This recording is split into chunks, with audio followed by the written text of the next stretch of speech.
Y bueno, pues arrancamos el año muy bien, arrancamos con un par de invitados de lujo, una abogada que pese a su corta edad es una excelente abogada. Ella es Fiorella Elizondo, es creadora de la página Legal Tips Costa Rica, para que la puedan seguir en Instagram y en Facebook. Litiga en procesos judiciales cobratorios, especialmente en defensa de los deudores, litiga en procesos de familia, pensiones, violencia doméstica y procesos civiles. Es trabajadora independiente y también pues creadora de contenido legal en redes sociales. Y por otra parte tenemos al licenciado Rafael Rodríguez, que ya pues es un miembro más de este programa, un invitado recurrente al que tenemos muchísimo cariño y siempre es un placer contar con la presencia de él acá en Voces por Media Calle y en El Derecho en sus Manos. Hoy vamos a tocar un tema muy bonito y que creo que a muchos les va a interesar y les va a llamar la atención, y es el acoso telefónico por deudas, las implicaciones y las consecuencias. Entonces, sin más preámbulo, le damos la bienvenida al licenciado Rafael y a la licenciada Fiorella. Bienvenidos. Muchas gracias. Buenas noches, don Álvaro Sánchez, Alexa, Fiorella. Don Álvaro, déjeme felicitarle por este segundo mandato consecutivo como presidente del Colegio de Abogados y Abogadas de Costa Rica, esperando que su gestión sea de éxito en este periodo 2022-2024. Alexa, hoy efectivamente iniciamos el programa con un tema de mucha importancia, un tema que aflige a muchas personas, aflige a familias, aflige a trabajadores, aflige a deudores y nos aflige muchas veces a quienes somos amigos de deudores, somos familiares de deudores, somos patronos y que no tenemos que ver con una deuda, pero que también se nos ejerce un tipo de acoso telefónico, de acoso hasta personal en razón de alguna deuda. Las llamadas acosadoras de bancos, operadoras y hasta de ofertas son un tema de nunca acabar. No obstante, los ciudadanos siguen desconociendo cuáles son sus derechos y la posibilidad que tienen de denunciar a estas entidades. Y hoy día vamos a tratar en esta hora que tenemos con los cibernautas que nos siguen y con ustedes, y en especial con el conocimiento que tiene la licenciada Fiorella Elizondo sobre el tema en particular, para conocer cuáles son los derechos y qué es lo que podemos hacer. Buenas noches a todos, Alexa y don Álvaro, muchas gracias por permitirme estar con ustedes el día de hoy. He visto varios programas de ustedes y me parece súper interesante la forma en que enseñan en realidad al público, así que para mí es un placer y gracias, don Rafa, siempre por tomarme en cuenta. Si me permiten, podríamos empezar hablando sobre el concepto de acoso telefónico, ¿verdad? Que en realidad son llamadas reiteradas que se le hacen a los deudores por la morosidad en sus deudas, ¿verdad? Valga la redundancia. Cuando una persona entra en mora, se pasa a un cobro administrativo dentro de la institución acreedora antes de enviarlo a vía judicial. Esto con el fin de que tengan un primer contacto entre el acreedor y el deudor para ver si se pueden llegar a poner de acuerdo, hacer un arreglo de pago y a ver cómo podemos resolver, porque realmente todos aquí tenemos conocimiento que ir a vía judicial es cansado, es muy tedioso tanto para el acreedor como para el deudor, ¿verdad? En realidad, los procesos cobratorios están muy lentos hoy en día, y hablando con varios abogados de entidades acreedoras, ya que realizo ciertas capacitaciones también al respecto, conversamos que siempre es importante ir a vía administrativa para ver cómo hacen un arreglo de pago, ¿verdad? Para no tener que ir a vía judicial. Ahora, en esta parte administrativa suelen existir muchas llamadas telefónicas hacia los deudores y llega el acoso, como les dije al inicio, cuando hay llamadas reiterativas 8 veces en un día. Tengo situaciones donde hay 16, 20 llamadas en un día y aquí es donde sí se puede conceptualizar. Adicionalmente, llaman a terceras personas, al esposo, la pareja, la madre, los hermanos, los sobrinos. Bueno, de verdad que hay experiencias en nuestro país donde llaman hasta a los vecinos para que le toquen la puerta y le avisen que lo están llamando. A mí eso me parece completamente incorrecto, es un abuso de poder, inclusive, de tener este tipo de contactos y también cuando se llama a terceras personas se conceptualiza también como un abuso y un acoso. ¿Por qué? Porque el deudor directo es X persona. A quien pueden contactar es al deudor una o dos veces. De acuerdo a la Oficina del Consumidor Financiero, que han hecho varios reportes, han indicado que 1 o 3 llamadas por día y 8 a la semana es lo permitido. Y aún así 8 me parece mucho, ¿verdad? Pero este es el acoso telefónico que cientos de personas viven hoy en día en este país. Bueno, don Rafa, muchas gracias y por sus palabras, pero también por acompañarnos en el programa, igual que doña Fiorella. Aquí este tema es bastante complejo, aunque pareciera muy simple y de todos, como dijo don Rafa, a todos nos han llamado a preguntar hasta si conocemos a las personas deudoras o no, ¿verdad? Y ese acoso telefónico pues se las trae, para decirlo muy coloquialmente. Muchas veces distraen de las actividades habituales de los que no somos los deudores directos de esas llamadas. Y me preocupa dos cosas que van interrelacionadas, ya que aprovechando que está doña Fiorella, que es experta en tema también de consumidor. O sea, había hace varios años, creo que era el Banco Popular, y aquí lo digo en genérico, había un libro, folleto, que había sacado, que decía los derechos humanos de las personas usuarias de los servicios financieros. Recuerdo muy bien el título. Y hablaba muchas cosas muy interesantes, porque aquí también, digamos, el acoso es algo que trasciende más allá de la habitualidad que se debe tener hacia, y el respeto que se debe tener, en este caso, a las personas deudoras. Precisamente en ese mismo contexto, yo siempre he creído que sí tiene que haber un límite, como lo dicen, de llamadas, de cosas, como lo decía anteriormente, distraen de la habitualidad incluso a las personas que no son las deudoras de una actividad. Pero también, hablando de esto de los servicios, servicios financieros en relación con las personas usuarias de estos, o sea, es curioso que principalmente en temas de tarjetas, las empresas tenga la tarjeta, vea, hasta no lo ocupo, no, pero ya le llegó y se dejan ahí en la oficina, en la casa, prácticamente hasta el mismo consumidor se ve presionado hasta recibirla, porque sutilmente empiezan, es que no la puede pagar o etcétera, etcétera. Entonces, porque es la historia que muchas personas dicen y pareciera. Entonces, así que hacen eso, después llega, qué raro, no ha pagado, pero se sabía de antemano que no era la persona potencialmente adecuada para tener, digamos, o una tarjeta o un crédito.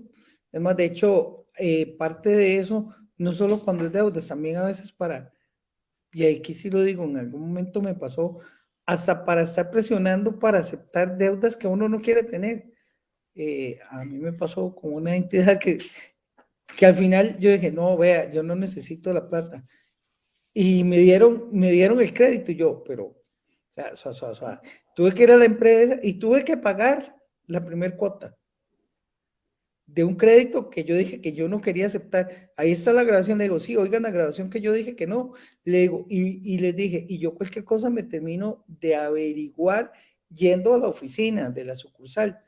Entonces, bueno, después sí tuve que ir a la sucursal a decirle, vea, yo no ocupo la plata, no quiero el crédito y tuve que pagar el primer mes. Y voy a ser sincero, en un tema judicial que sé que hubiera tenido derecho, probablemente duraría 4 o 5 años recuperando la cuota, así que me sería más barato decir, perdí esto, pero me gané la paz. Entonces, ese es un punto importante de este tipo de llamadas. doña Fiorella, coméntenos esa parte que también va pegada a lo legal, donde usted tiene la parte legal que puede reclamar, pero también la parte que usted necesita como ser humano respirar y esa afectación que toda esta serie de acosos producen, ¿verdad? Entonces, también para que nos hable un poquito de eso, doña Fiorella, y que los burnoutas y las burnoutas pues también dimensionen en su realidad, si es el caso, o si no han estado ahí. Don Álvaro, me causa muchísima emoción que usted me pregunte eso porque he tenido muchas entrevistas de acoso y es la primera persona que me pregunta en tema de emociones, que es lo que yo más trato de hablar en redes sociales y me causa de verdad muchísima alegría porque es un sufrimiento muy grande. Realmente yo trabajo con personas que no tienen capacidad económica, personas de escasos recursos o que han sufrido situaciones financieras muy difíciles en sus hogares. Y el acoso telefónico a la hora de llamar a terceras personas le ocasionan conflictos familiares.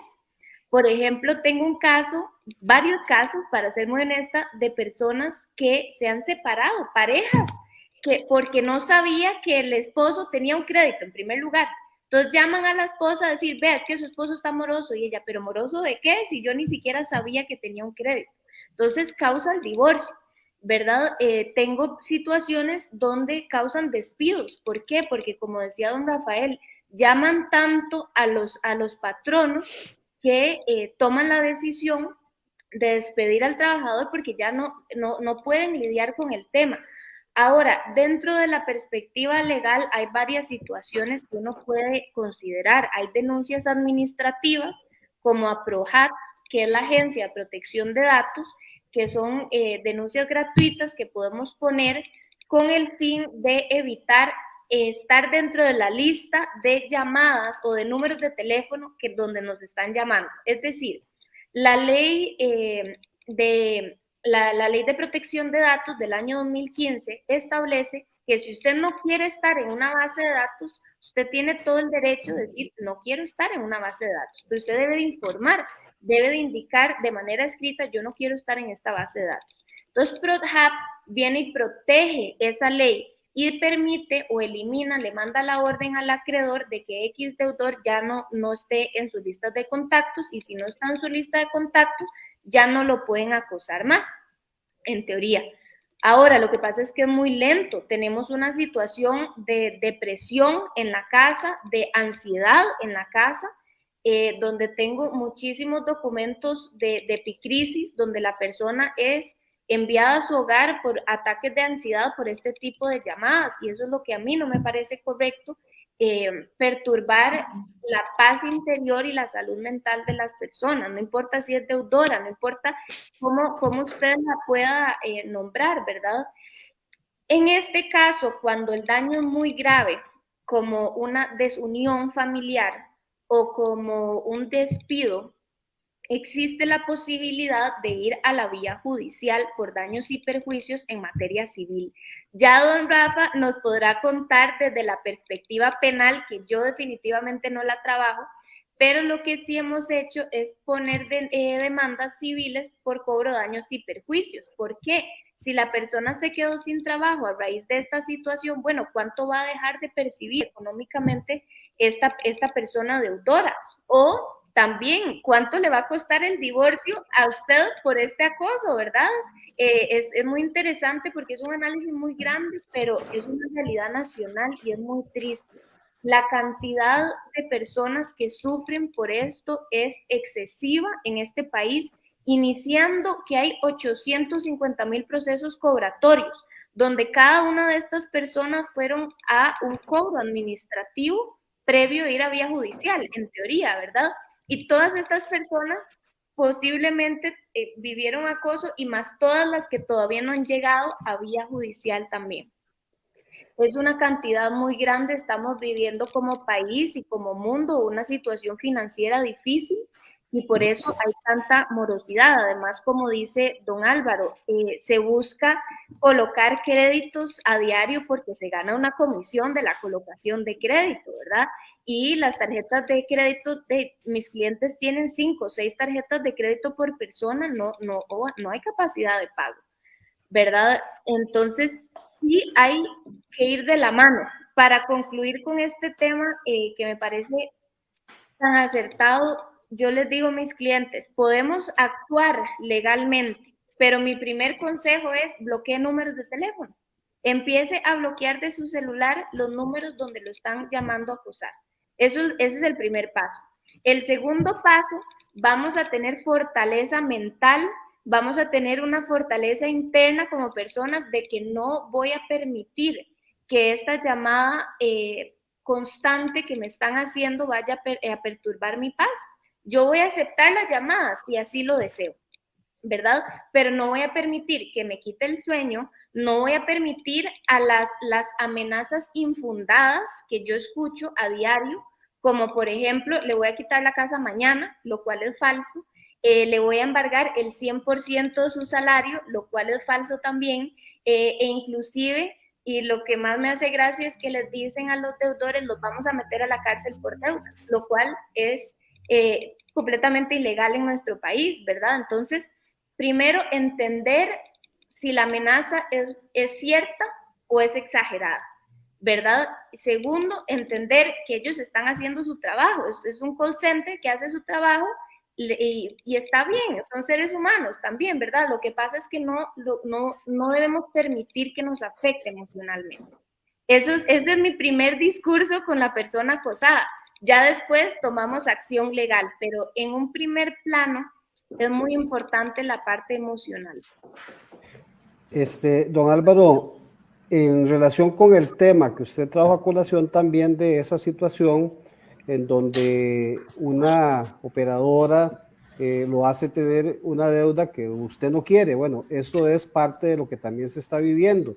En Costa Rica, el año pasado tuvimos la promulgación de la ley de usura, que lo que pretendía en algunas situaciones era precisamente evitar estos endeudamientos que tiene la población costarricense excesivo, porque a las entidades de crédito, a las entidades financieras, a las entidades de tarjetas de crédito, no les importa si usted tiene o no tiene capacidad de pago. Y con esta ley de usura se pretendía establecer la posibilidad de que estas entidades verificaran de previo a gestionar créditos que existiera esa capacidad de pago para que las personas no entraran en esta capacidad de endeudamiento que provoca todo este tipo de gestiones que nos indica Fiorella, causan una serie de conflictos. Pero además de que causan una serie de conflictos, también causan una serie de situaciones que son irreales, como lo ha dicho Fiorella. El que se llame y que se le diga, mire, mañana va a llegar un perito a valorar su casa y en la tarde usted va a tener que desocuparla. Tenemos multiplicidad de personas que nos llaman a la oficina a decirnos, licenciado, es que mañana viene un juez ejecutor a sacarme de la casa. Y eso no es posible, o sea, no es posible si efectivamente no ha habido un proceso judicial en donde se haya hecho una adjudicación de la propiedad, en donde se haya puesto en posesión y en donde se haya dado un debido proceso, o aquella situación en donde se le llama al patrono o al trabajador para decirle de que se le va a embargar todo su salario y de que se va a quedar sin una parte de subsistencia. Esto es algo que nosotros tenemos que tratar de ver y que la gente comprenda de que efectivamente existen medios. Ahora, ¿cómo es que la gente conoce los teléfonos de nosotros? ¿Cómo es que la gente conoce los teléfonos de los deudores? ¿Cómo es que la gente conoce los teléfonos de los familiares, del patrono? Bueno, hay una serie de operadoras de datos que tienen esa información de todos los usuarios. Nosotros sabemos que hay una serie de bases de datos que se manejan, que se le venden a las operadoras de crédito y que es en donde están efectivamente los datos, en donde nos localizan a todos. Fiorella habló de la Agencia de Protección de Datos. Bueno, nosotros podemos entrar a la página de la Agencia de Protección de Datos, sacar un formulario que está en el sitio web, sencillito es el formulario, es un formulario que dice para ejercer el derecho de rectificación o supresión de datos. Si nosotros sabemos que nos están llamando de un despacho de cobro y que este despacho de cobro tiene información, nosotros llenamos ese formulario, ingresamos a la página web de la Agencia de Protección de Datos, imprimimos el formulario para llenarlo, es sencillito, lo llenamos, posteriormente lo presentamos ante la entidad responsable de los datos, si sabemos quién es. Pongamos un ejemplo, Juan, que vende todo. Esa es la empresa que a nosotros nos está llamando para cobrarnos. Entonces yo voy donde Juan, que vende todo, y le digo, mire, aquí está esto, ¿de dónde obtuvo usted mis datos? Y yo le pido que suprima mis datos y los datos de las personas conocidas de tal situación, y con ese formulario yo le pongo en conocimiento. Si la situación y el problema persiste, entonces nosotros podemos acudir a la PROHAB para interponer la denuncia allí, de manera directa, haciendo ver de que esta operadora no me ha sacado de la base de datos. Pero también hay otros formularios, como es el formulario para ejercer el derecho de acceso a datos personales, que establece la posibilidad de llenarlo y pedirle a las entidades que nos digan cuáles son los datos que ustedes tienen míos, de dónde tienen datos, de quién tienen datos, infórmenme, porque la ley me permite tener el conocimiento de estos datos, y una vez que yo sé cuáles son esos datos que tienen míos, les puedo pedir suprímanlos para que dejen de estar teniendo este tipo de información. Y además hay un procedimiento de protección de derechos que está también dentro del formulario, en donde nosotros podemos hacerle ver a la PROHAB que no tenemos interés en participar en ninguna base de datos para que nuestra información sea protegida. Entonces, existen esos medios. Déjeme, don Álvaro, darle un saludo a don Kendall Ruiz, que está desde Nueva York conectado, escuchándonos. Él decía que hoy tenía que estar por acá. Veo a don Denis Solano, el director del abogado en su casa, también indicando que es un excelente programa, y sabemos que también lo tenemos constantemente dentro de las personas que están interesadas en comunicar, en informar y en educar a la población, que ese es el propósito de este programa, El Derecho en sus Manos. Muchas gracias, don Rafa. Y bueno, pues sí, definitivamente esto es un tema muy delicado. En algún momento yo trabajé en cobro judicial, pero haciendo la gestión cobratoria. Entonces realmente es muy triste porque te exponen la situación, los deudores, y te estás atado de manos porque estás haciendo un trabajo. Tienes que cobrar necesariamente, te hacen llamar a los familiares, llamar a la mamá, al hermano, al abuelo, al tío, al cónyuge, a todos, y a todos les tienes que exponer que estás llamando por una deuda. Entonces, la afectación es enorme. Incluso he escuchado casos donde les ponen sirenas, en algunos lugares donde realizan la gestión de cobro, les ponen sirenas y le dicen, ya la policía va por usted. O sea, imagínate el impacto de una persona que no tiene conocimiento de las leyes, tal vez, pues no sé, por X razón, la impresión que le debe dar escuchar unas sirenas y decirle, ya va la policía por usted. Y desconocen totalmente que no hay prisión por deudas acá, salvo por pensión alimentaria. Entonces, acá me surge una duda, y ya fuera del guión, y esto tal vez va dirigido a don Rafa porque es más en la parte laboral. ¿Qué pasa con el patrono que le llegan embargos y embargos y embargos de salario por un proceso de cobro?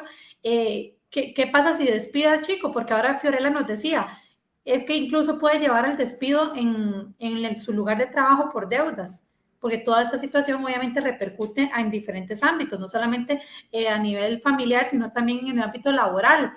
Entonces, don Rafa, ¿qué pasa con el patrono que lo despide porque le sabe que tiene endeudado todo el salario o parte de la proporción que le corresponde llegando en barco?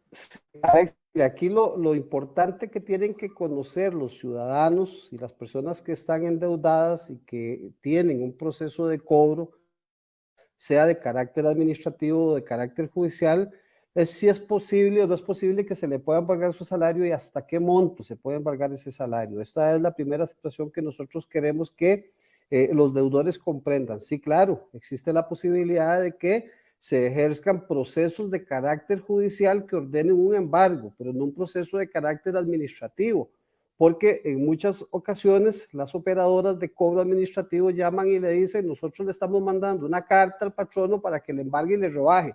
Bueno, entonces aquí lo que se le dice muchas veces a la persona es, ok, hágale ver a esa persona que lo llame de que si hay un proceso judicial, que inste el proceso judicial, cuando a mí me notifiquen y cuando le llegue la orden al patrono para que me embarguen, pues el patrono sabrá lo que tiene que hacer con ese embargo.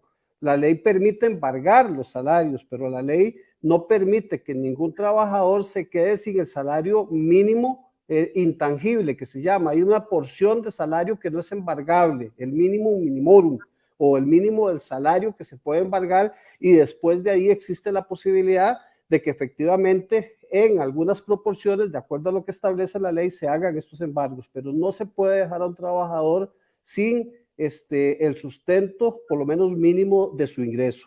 Esta es una situación. Ahora, ¿puede un patrono despedir a un trabajador porque tiene una deuda? Bueno, no lo puede hacer. O sea, puede convertirse esto en una práctica de carácter discriminatoria. El artículo 404 del Código de Trabajo establece algunos presupuestos que indican que no se pueden tomar represalias por las condiciones propias de los trabajadores, y puede hacer que efectivamente esta condición de endeudamiento, que es una condición personal, sea una de estas condiciones análogas que generen esta posibilidad de ser una práctica discriminatoria por ellos. Sabemos que hay entidades financieras, sabemos que hay entidades que dicen, miren, nosotros no permitimos que los trabajadores tengan endeudamiento porque puede representar un riesgo por la labor que ellos están realizando. Y entonces el patrono lo que le tiene que decir al trabajador es que regularice y que trate de regularizar su situación, pero porque llegue esta orden de embargo o porque lleguen múltiples embargos, no puede despedir al trabajador. Tendrá que tomar alguna decisión. Puede hacer que de manera solapada haga un despido con responsabilidad patronal, pero que están cubriendo la razón real de ese despido. Y si se logra determinar que la razón real de ese despido es la condición económica y financiera de este trabajador, puede estar enmarcada dentro de una de las prohibiciones como un despido de carácter discriminatorio. Entonces, claro, hay que valorar cada situación que se dé, pero sí tienen que estar los trabajadores claros de ellos, y los patronos tienen que tener el conocimiento de que cuando llega un embargo, ¿qué es lo que puede embargar? De esto lo conocen los encargados de recursos humanos, los contadores, los asesores, los abogados que asesoran, pero los empleados a veces no saben tampoco cuánto es ese monto que se le puede embargar, y ahí es en donde entra este proceso de aflicción que nos indica Fiorella, tienen las familias, porque pensando en lo que va a pasar, llegan a realizar inclusive en muchas ocasiones arreglos de pago en deudas que ya se encuentran prescritas, porque muchas de las operadoras de cobro ya tienen procesos antiguos. Mucha gente llama y dice, mire, es que mi deuda, yo saqué una tarjeta de crédito hace 10 años y hoy me están cobrando un saldo que tengo. Bueno, probablemente esa deuda esté prescrita, y la operadora lo que quiere es tratar de buscar una forma de que usted pague para interrumpir un proceso de prescripción o para cobrar una deuda que ya es incobrable. Entonces, aquí es en donde se le dice a la gente, mire, ahí está Fiorella Elizondo de LegalTix, ahí están abogados que pueden asesorarlos, y hay especialistas en diferentes materias y diferentes ramas que le van a decir, es mejor pagar esa consulta para verificar si el proceso está prescrito o si efectivamente el proceso existe o no existe. Entonces tenemos que ver cuál es el título de cobro, cuáles son los plazos de prescripción y si efectivamente existe esa posibilidad de cobrar. Solo encasillar tal vez el tema de las llamadas, porque recuerdo que yo trabajaba con una plataforma que enviaba mensajes, pero así masivos a todo el mundo, mensajes de texto, enviaba correos a todos los contactos que se tenían incluidos para X deudor. Entonces, les consulto, y tal vez para los birnautas que pues no conocen sobre el tema, cabe también pedir que excluyan no solamente las llamadas, porque hablamos de llamadas mortificantes y de cobratorias, pero también pedir que excluyan para que no le envíen mensajes, ni correos, ni nada por el estilo. Claro que sí, Alexa, cualquier tipo de comunicación, y la prioridad y lo que queremos que quede claro es que sí se pueden comunicar con el deudor principal o los fiadores también, ¿verdad? Sin ningún problema, mas no se pueden comunicar con personas conocidas, familiares, no importa que el vínculo de consanguinidad, no se pueden comunicar con terceras personas no deudoras, punto. Eso es lo más importante. Y los correos electrónicos también es muy común. Por ejemplo, las personas reciben correos electrónicos casi que a diario diciendo tiene 24 horas para pagar, para que 24 horas, si no tal, si no, y una consecuencia, ¿verdad? Ese es más o menos el correo. El correo es tramposo, porque si bien es cierto, dicen, si no, embargaremos vía judicial, y es cierto, pueden embargar vía judicial, pero no es rápido como dice don Rafael. Inclusive la morosidad, bueno, la mora judicial en este momento es de 8 meses a 1 año. Entonces, entendamos que no es algo de la noche a la mañana. Ahora, otro tema interesante también es la posibilidad del recurso de amparo. Cuando llaman a terceras personas que no son deudoras, como por ejemplo la mamá, el esposo, los hijos, los nueros, las nueras, etcétera, ¿verdad? Se puede interponer un recurso de amparo. Esto con el fin de que no llamen más a terceras personas. ¿Quién puede o quién tiene legitimación para interponer recurso de amparo? No es el deudor, es el familiar que le están llamando por medio de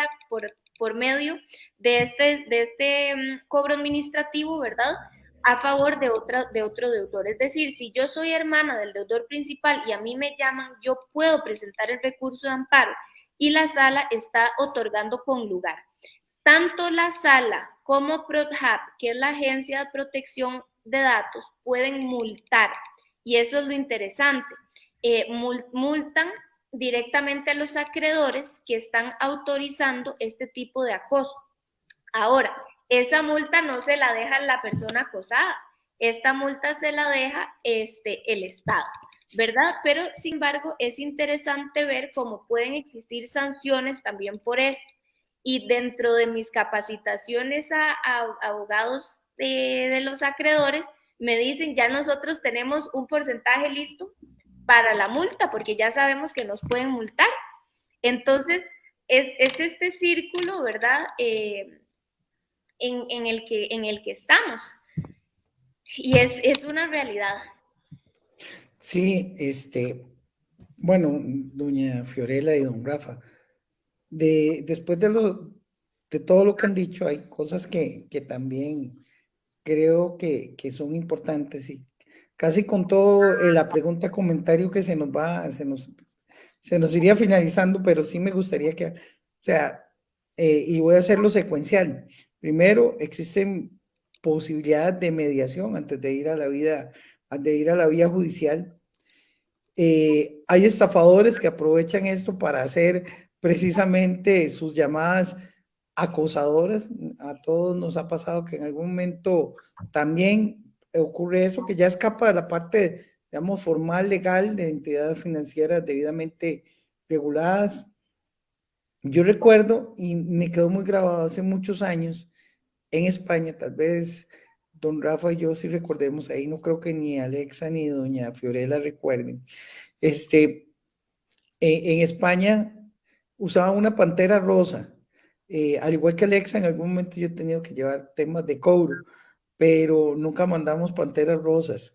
Entonces la pantera rosa, tal vez don Rafa sí recuerde, la pantera rosa perseguía en el metro, perseguía en el carro, iba en un taxi detrás de la persona, y fue como, y aquí sí hablo más a memoria y en la parte particular, de que fue como la primera llamada de atención que se hacía, de que algo no estaba mal, que usted tiene derecho a cobrar si su deudor no cumple, ¿verdad? Ir a la vía judicial, pero era ya algo que se extralimitaba a la función de la entidad o de la persona acreedora, ¿verdad? Las famosas panteras rosas, por eso lo visualizo muy claro, porque hasta me parece ver la escena que sacaron en el medio. Estoy hablando de verdad, probablemente ustedes dos casi que les apuesto que no habían nacido, porque fue en la década de los 80, hace rato, don Rafa.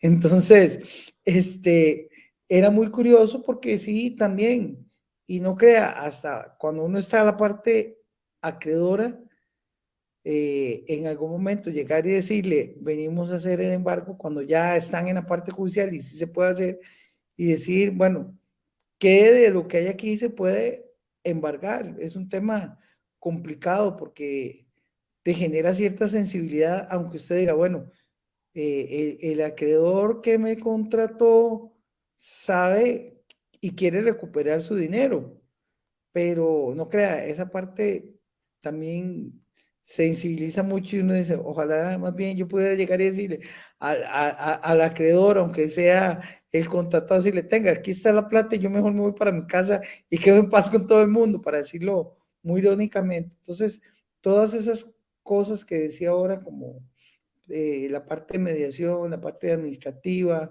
los derechos que en realidad más concretamente tienen estas personas usuarias, pues es importante que tal vez nos recalquen entre ambos eso y también las implicaciones jurídicas desde el punto de vista legal, como dijo doña Fiorella, igual que ella, yo tampoco llevo mucho penal, así que, o no llevo, más bien, nunca he llevado, entonces, para eso le preguntamos al experto que es don Rafa, pero sí como que para ir finalizando, porque el programa ha estado tan bueno que ya va sobre ruedas y cuando uno se da cuenta, casi que hay que despedirse, pero sí nos gustaría que nos retomen esa parte de derechos de usuarios, de qué opciones hay, de parte también de los acreedores y también de los deudores, y qué implicaciones podría tener un acreedor, sí, o el que está llevando el cobro por excederse.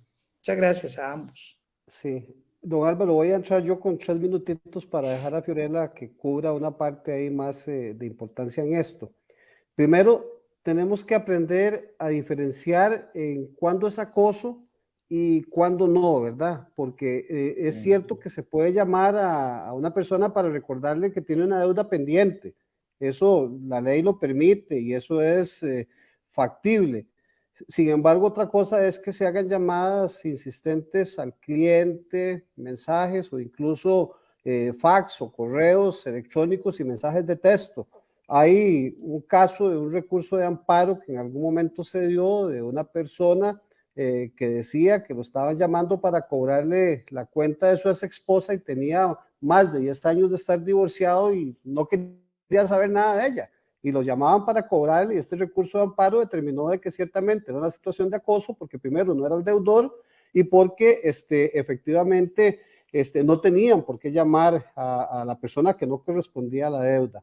Hay un voto, el 18-912-2020, que es un voto reciente, 18-912-2020 de la Sala Constitucional, en donde se condena a una operadora de estas de cobros, precisamente por estar haciendo llamadas que se hacen de carácter de acoso laboral y que se definen como una serie de situaciones que se dieron porque no solamente se llamaba constantemente al deudor, sino que se llamaba a sus familiares, se llamaba al patrono y la persona que interpone este recurso logra documentar, que es la recomendación que se hace, documentense. Si me llegó un mensaje de texto, Fiorella dijo, bloqueen los teléfonos. Bueno, pero antes de bloquearlos, démosle un pantallazo, imprimámoslo, hagamos la situación. Si estamos ya interesados efectivamente presentar una denuncia, bueno, llevemos un datito, mire, me llamó a tal hora, de tal número, me llamó y vamos haciendo ese registro para ir teniendo las pruebas que se dan. No hay como una medida para decir cuántas llamadas se consideran acoso o cuántas situaciones específicas se consideran acoso. Hay un protocolo de buenas prácticas cobratorias que la PROHAB, la Defensoría del Consumidor ha establecido y dentro de eso las operadoras de cobro, las operadoras de crédito, los bancos se han adherido a este protocolo de buenas prácticas cobratorias y por ahí se ha indicado de que cuando se hacen más de 3 gestiones de cobro efectivas en un mismo día se puede considerar que eso ya es parte de acoso. A codeudores y a fiadores y un máximo de 10 gestiones a la semana independientemente del canal que se utilice, teléfono, mensajes, llamadas, o sea, diferentes cuestiones. Entonces se pueden dar.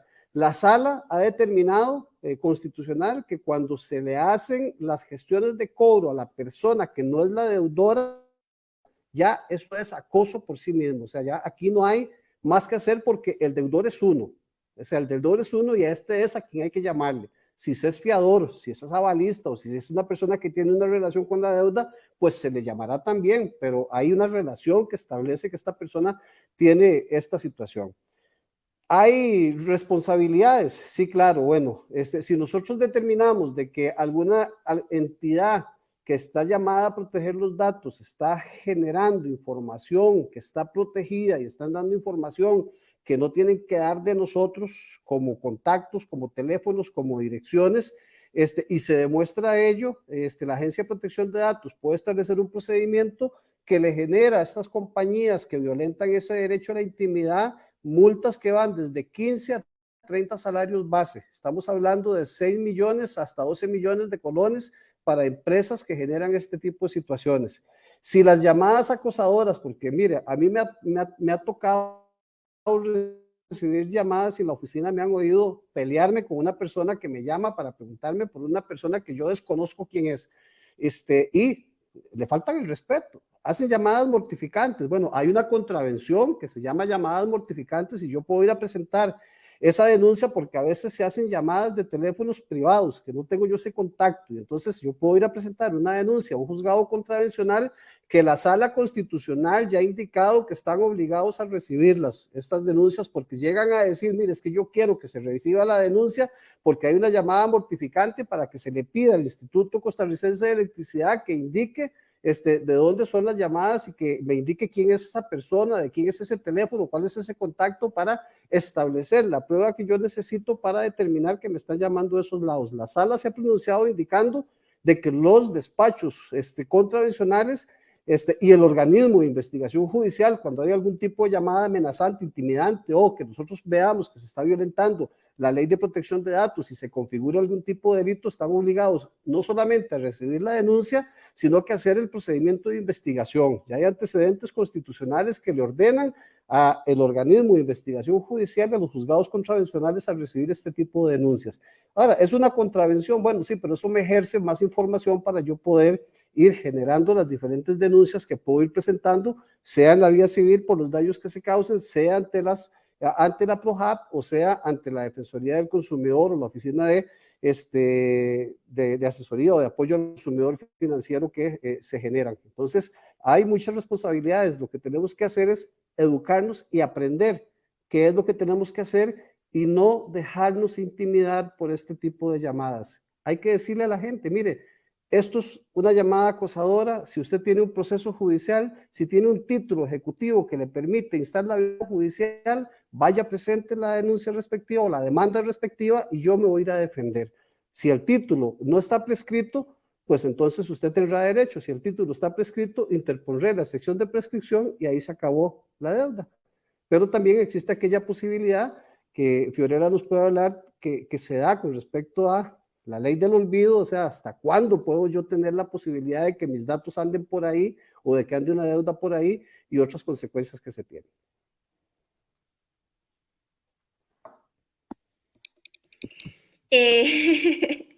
Sí, creo que don Rafa nos hizo un resumen extraordinario de todo. No tengo nada más que decir, nada más. Recordar que si me están llamando de la entidad acreedora y yo deseo hacer un arreglo de pago, pues debo recibir la llamada para negociar, ¿verdad? Porque claro que los procesos cobratorios son largos, son caros. ¿Por qué son más caros? Porque me van a cobrar intereses moratorios y me van a cobrar costas de los abogados de los acreedores. Claro que la deuda cuando llega a vía judicial es más cara. Además, el Código Procesal Civil cobra más un 50% de ley. Al capital adeudado hay que agregarle un 50% de ley que va a ser cobrado. Entonces, si usted puede hacer un arreglo de pago, y con esto yo concluiría, y puede hacer un arreglo de pago y tiene la capacidad, hagamos un arreglo de pago, contestemos esta llamada, tratemos de negociar y hacemos un arreglo de pago por escrito. ¿Por qué? Porque en todas las situaciones que están relacionadas a deudas, debemos de tener un documento que nos respalde. ¿Por qué? Porque si no nosotros, a la hora de que tratemos de hacer una defensa en vía judicial, si usted hizo un arreglo de pago verbal, ¿yo cómo lo voy a demostrar, verdad? Porque a veces sucede que la persona está pagando el arreglo de pago y adicionalmente está pagando un embargo, hay una doble ejecución, ¿verdad? Entonces, tener todo por escrito y muy ordenado. Para concluir, si está siendo víctima de acoso por deudas, contacte a una persona que conozca sobre el tema para que tome decisiones adecuadas. No se deje llevar por lo que le dijo el vecino, la vecina o su mamá, ¿verdad? De que vieron por la televisión, porque realmente tengo muchos casitos donde se tomaron decisiones incorrectas y las consecuencias podrían ser muy caras.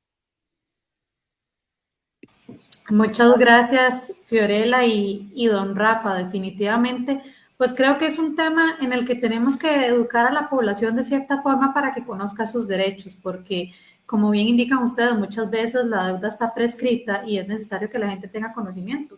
Sí, está bien, son deudas y al final es un tema de que tenemos que honrar la deuda, pero tampoco los abusos. Y muchas veces las personas por no consultar, por ejemplo, cuando les llega un proceso de cobro, y les dan audiencia sobre la liquidación de intereses, no se dan cuenta que son intereses que están prescritos y les están cobrando años y la deuda se está incrementando en demasía y nunca hicieron nada porque creen que es más caro pagar a un abogado, pero les sale más caro quedarse sin hacer nada. No quisiera irme sin antes leer los comentarios porque realmente han estado muy activos. Por acá tenemos a don Julio Alcócer, saludos y buenas noches. Nuestro querido Kendall, que anda celebrando su aniversario de bodas, le mandamos un gran abrazo a él y a su linda esposa Alejandra. Denis, Luis Sandoval, don Mario Alberto Vargas, que dice saludos, excelentes panelistas. Definitivamente es un gran tema de una situación que se presenta diariamente a muchas personas. Un gran y fuerte abrazo. Don Luis Sandoval, que ha estado muy activo por acá y dice: pero sí está sucediendo que hay personas, incluso en entidades financieras, que no están recibiendo nada de salario por la mezcla de embargos y rebajos autorizados. ¿Se puede hacer defensa en juzgado cuando la persona no le está llegando salario del todo? Esto tal vez para aclararle a don Luis y avanzar con los comentarios que nos quedan. Hola, don Luis. No sé, don Rafa, nada más en este tema, nosotros hemos hecho una lucha y acabamos de perder, y lo digo públicamente, una medida cautelar en el contencioso administrativo. Presentamos con 86 policías que no están recibiendo más de 1.500 colones por mes. En este momento, si hay deducciones automáticas, que las personas confunden ambos conceptos. Concepto de embargo salarial es autorizado por un juez gracias a un cobro judicial. Este sí tiene una limitación, más las deducciones automáticas, lastimosamente, si usted las aprueba, si usted las consiente y las firma en un contrato, pueden acarrear el 100% de su salario. Muy común en personas del Ministerio de Educación Pública y policías, es lo que nosotros más hemos visto. Y es una mala educación financiera que tenemos en nuestro país desde el inicio, pero hemos hecho una lucha muy grande y nosotros personalmente no hemos tenido ningún resultado favorable de protección. Lo que estamos hablando es ir ya a niveles internacionales por derechos humanos, pero en vía judicial aquí en Costa Rica y vía administrativa no lo hemos logrado. No sé, don Rafa, si usted tiene alguna otra opinión. No, precisamente, Fiorella, lo que estábamos hablando de la ley de usura era una de las pocas regulaciones que estábamos teniendo con posibilidades de que se limitaran esas faltas de capacidad de pago para otorgar créditos, porque todas estas autorizaciones de rebajos autorizados son endeudamientos del trabajador con entidades propias de los mismos entes que usted dice, asociaciones solidaristas, de cooperativas, de préstamos internos, que generan este tipo de endeudamiento excesivo en los trabajadores y que por esa mala educación financiera que se tiene, hacen que efectivamente se dé lo que usted está diciendo. Yo particularmente, siendo funcionario judicial, ayer publicaba un carnecito del año 1982 cuando entré a trabajar con el gobierno, y me acordaba de compañeros que ciertamente cuando llegaba, yo no sé si Álvaro se acuerda que antes nos pagaban era como un cheque, como un tiquete que nos daban, que llegaba el tesorero a cada institución a pagar. Los vi, pero nunca he sido funcionario público. Pero okay, sí, bueno, entonces sí. eso llegaba el pagador, detrás del pagador llegaba el cambiador, y detrás del pagador y el cambiador llegaban los cobradores, y habían compañeros que recibían nada, o que recibiendo y dando, y entonces esto eran por endeudamientos que habían excesivos, y como dice Fiorella, alguien va a tener que ponerle aquí el punto a esa violación de ese derecho humano, porque es el derecho a subsistencia. Es cierto que hay una irresponsabilidad de endeudamiento, pero es que hay una irresponsabilidad de quienes se prestan a dar créditos a personas que no tienen capacidad de pago. Hoy veíamos en las noticias también una situación de una persona que dice, me dieron un crédito que decía que tenía que pagarlo en 15 años y cuando llegué a los 15 años me dicen que debo más de lo que tenía el crédito porque las cláusulas que habían del tipo de crédito que se da son abusivas. Ahí está tu madre, Adriana, trabajando en estos derechos humanos del consumidor, una especialista graduada precisamente en derechos humanos del consumidor, que es la que ha venido dando la lucha por todo este tipo de cláusulas leoninas que se dan en los contratos de crédito, en tarjetas, en préstamos y en acreedores, y ahora estos endeudamientos excesivos sin verse la capacidad de pago. Hoy vemos que hasta las entidades que vendían antes electrodomésticos, ahora lo que hacen son dar créditos, y yo no sé si eso tiene una regulación o no. Vemos las casas de grandes de electrodomésticos diciendo, vénganse aquí ahora para el aguinaldo, 600,000 colones sin fiador, sin nada, y de la gente endeudada. En noviembre ya se gastaron el aguinaldo y en diciembre lo pagaron y pasaron todo el año pagando la deuda y se quedaron sin aguinaldo. Entonces, esto es parte de una situación que tiene que verse y que tiene que regularizarse y que se quiso lograr con la ley de usura y que al final de cuentas quedamos en nada. Bueno, sí, muchas gracias, don Rafa y doña Fiorella. Pues este es un tema de esos que tienen principio, pero que no tienen fin. Definitivamente, y como lo dije y lástima que no podemos hablar un poco de eso, como también los estafadores y las estafadoras se aprovechan de las personas que tienen estos cobros, les dicen que tienen deudas que obviamente ni siquiera tienen, y cómo los van, digamos, acomodando a los deudores y los llevan a situaciones aún más incómodas. Pues eso también genera, pues es una preocupación que debería ser una preocupación país, porque el índice, ahora como decía doña Fiorella, 850,000 personas en cobro, estamos hablando casi que el 20% de la población costarricense. Quiere decir que eso es solo el deudor, más los fiadores, más su entorno, podríamos así, no es mi campo, pero me atrevo a decir que eso está cerca de ser el 40% de la población costarricense que se ve afectada, ya ahí directa o indirectamente con este tema, porque al final, sí, es muy fácil acosar a los deudores, pero los acosan desde el principio, como decíamos con don Rafa, desde que empiezan, pida. Sabemos que en el mundo financiero a veces tener pérdidas también es una ganancia. Entonces, y no quiero pensar mal, pero puede ser que presionen a darle crédito a todo el mundo, porque después, al no generar todo ganancia, pues eso pues es algo positivo para este tipo de organización. No sé, Alexa, vos que te toca el cierre final. Gracias, Álvaro. Sí, se nos quedaron ahí unos cuantos comentarios, pero en realidad es sobre el mismo tema que hemos venido hablando. Nada más enviarle un saludo a don Vinicio, que también nos comentó, y a don Francisco Draco. Pues de verdad estoy muy complacida de haber conocido hoy a Fiorella. Me parece una abogada joven, extraordinaria. Realmente creo que está muy bien resguardado el futuro del gremio de los abogados con abogados como Fiorella. Como nos decía don Rafa al inicio, al final el relevo de los abogados más jóvenes está en buenas manos. Don Rafa, de verdad, también es un gusto compartir con usted. Esta es su casa siempre, cuando guste, cuando quiera venir a acompañarnos, pues los Beernautas le tienen mucho aprecio y nosotros también. Y bueno, creo que de esta forma cerramos. No sé si Fiorella y don Rafa quieren despedirse de los Beernautas en un minutito cada uno. Muchas gracias. Nuestro consejo es que se asesoren, pero que se asesoren con el especialista en la materia, porque se van a quedar con la deuda y si es alguien que los asesora mal, se van a quedar sin la plata de un mal asesoramiento. Entonces, asesórense y asesórense bien.